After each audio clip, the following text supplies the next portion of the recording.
Hey, Winds and Waves though. What's the feeling on it? How are we feeling about Winds and Waves? Generation 10, man. It looks pretty. It does look very pretty. It looks prettier than I expected it to be.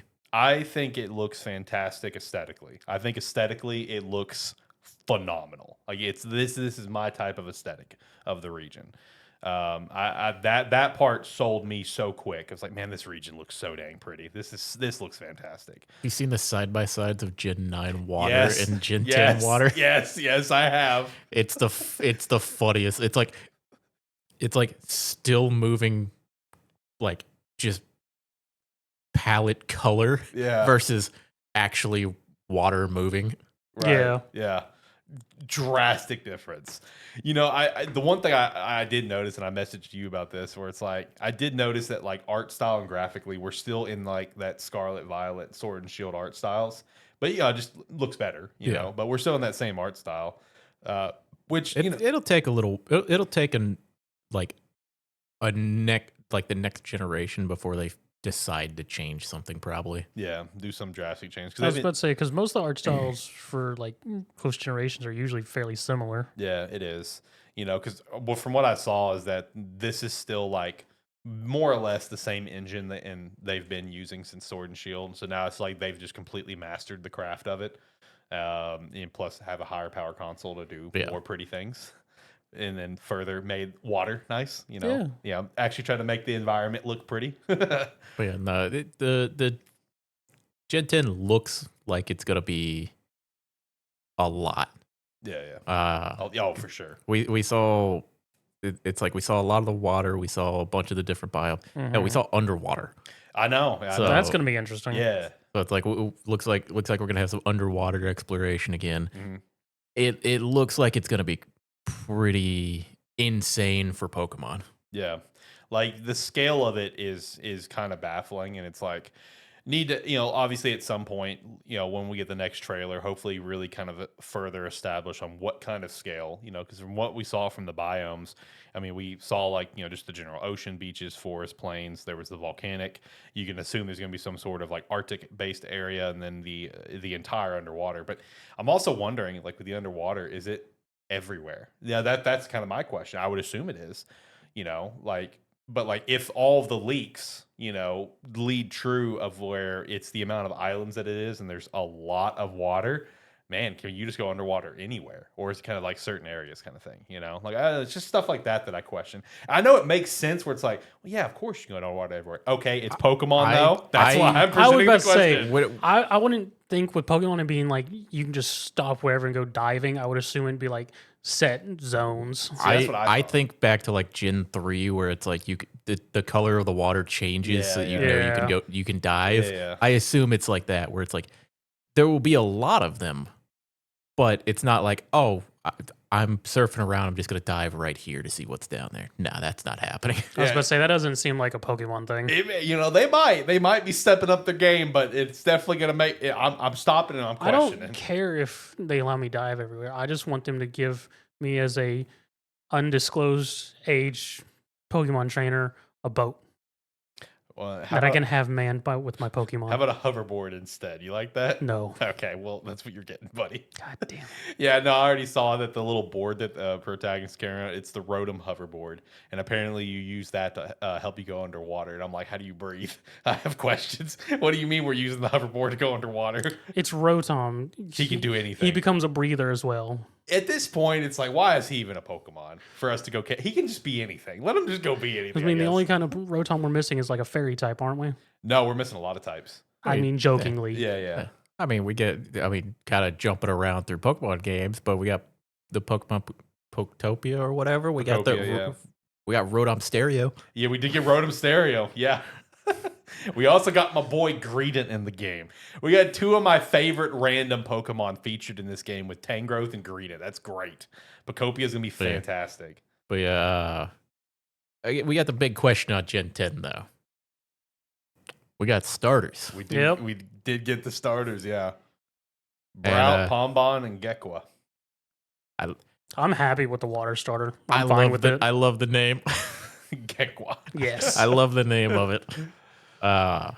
That's The name is why I like the water one. Yeah. Honestly. Looks like you got a grass chicken. I do indeed have a grass chicken. I loved everyone's comparison of just going back to Roll It and just being like, yeah. why are we fighting? Yeah, or it's like they go to Rowell. It's like, you didn't tell me you had a secret brother. At first glance, I was just like, it's okay. But the more and more I've seen about him with his angry little face, I'm like, I love this guy. I'll die for this guy. It's the Duolingo bird is literally all it is. Yeah. No, I was seeing like the different possibilities of what it could be just based on like, just general theories of people that are like from Indonesia and stuff like that. Where it's like he could potentially be like this certain type of owl just based on his eyebrows. There he could also be like, I forgot, it's like a nocturnal flightless parrot that's over there as well. He could potentially be that, especially when you read the description for him where it's like he's like running around everywhere. So it's like he's probably like a Roadrunner-esque type.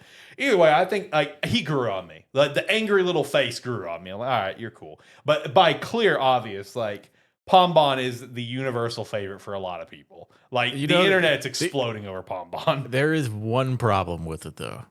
I know he's gonna fucking stand up. Yep. He's gonna stand up on two goddamn legs. It's gonna make me so Not mad. even without question. It's the first thing. Me and Alex were texting about it as like right after it happened, and he was like, "Oh man, that fire starter is awesome." I went, "Yeah, until he stands up." Yeah, I know that's what's gonna happen. The dude's gonna stand up. But for the first form, he looks adorable. So. I was about to say, I feel like they learned with Fuecoco, people will just take adorably dumb looking. Yeah, true. So yeah, we'll see. It's like I'm excited. I did see a theory that Gekko could end up becoming a Komodo dragon, which that would be pretty sick. I love Komodo dragons. I think. And they're guess super what? Cool. Probably won't stand up. Probably won't. Unlike Pombon. I think they learned their lesson with Inteleon there. People don't want to see the water lizard stand. Yeah, I know. Hopefully whatever they do with Gekwa, it's like hopefully it's great because like Quaxley had so much potential where like everyone thought Quaxley was going to go to be off like this cool ship captain, and then it becomes a dancer. I was fine with Quaxley. Was I slightly disappointed? Yeah, but at the same time, I was fine with it. At the same time, I was just like, I'm fine with this diva. I mean, I'm fine with it. I thought a ship captain would have been really cool, but whatever. You know what was really cool though? Skeledirge. Skeledirge was pretty sick. It's like the whole music based one with its little composer up on its nose. I think the fire starter just wins most of the time. A lot of the times it has the best. I don't know. How are you with Masquerade? Is that how his name's said? Meowscarada. Meowscarada was good. It was fine overall. It was probably the second best. Yeah, of the generation. Yeah. No, I mean it was fine. I had fun. I had fun with it. It was fine. It got the job done. But wasn't no music crocodile though. It wasn't a musical crocodile. No, it was not. But no, I mean with the three starters, like for wins and waves, I think they're all fine in their own way. Like I will say, I think Brout's the weakest one of the three. I will agree to that. But I still like the little guy. I love my grass types. I'm here for it. I'm here for a good time. It's a little angry bird. It is a little angry bird. I've seen a lot of arts of that. I've seen a lot of arts of him being in the Angry Birds movie. Oh yeah, a lot. It's finally started to infiltrate my feed. Yeah, and now it won't leave. Yeah, it's been in there quite a bit. But no, one of the biggest talking points coming out of this as well is 2027 release. Yeah, that was actually a nice announcement. Yeah. When it popped up and said 2027, I went, holidays. You know what? Okay. I'm fine with that. I'm very fine with that. Like, I mean, a lot quicker than I'm pretty sure everyone expected. Well, a lot further out. Everyone was expecting this year. We were kind of expecting holiday this year. Yeah. Just because. Even with ZA that came out this year? Mm-hmm. Yeah, because Legends Arceus and Scarlet Violet came out the same year. Did they? Mm-hmm. It's just one where it's like you would assume the new generation they would want to try to put it towards the holiday season. Yeah. And they're not normally known for taking their time with Pokemon games. Yeah, see, that's the big thing is that it's never. But they're never. It looks like they finally are like, okay, man, we've been eating it a lot with these games. Yeah, I saw a lot of conversation around this, whenever it got ended and stuff like that, and how Sword and Shield launched, Scarlet and Violet launched, and everything. And we've talked about it at the show. I mean, the problem with the Pokemon games is number one, they make money, yes, but it's a very small percentage of money compared to everything else Pokemon makes. So most everything definitely. else, by natural default, takes priority. New cards coming out, plushies, and of course, the anime. So I think one thing that helped out is the retirement of Ash Ketchum and his journeys going through the regions, Yeah. because now you're not tied to, oh, we have to get, oh, sorry, you're working on Z. Well, too bad. Ash is about to go to Hawaii, so you need to get these games out, swap everything, make Alola, let's get moving. So I think the retirement of Ash going through his thing and doing more like standalone anime stuff, like Beyond Horizons, where they're kind of doing everything. Like, I think that helps out where it's like we have a little more flexibility. All we have to do now is kind of play with the TCG and how the sets come out. And we can have a little flexibility. Yeah, it's like now our protagonist, he just goes on adventures. Yeah. It's like we don't need the game to. It's like we're not using the game to promote that. Yeah.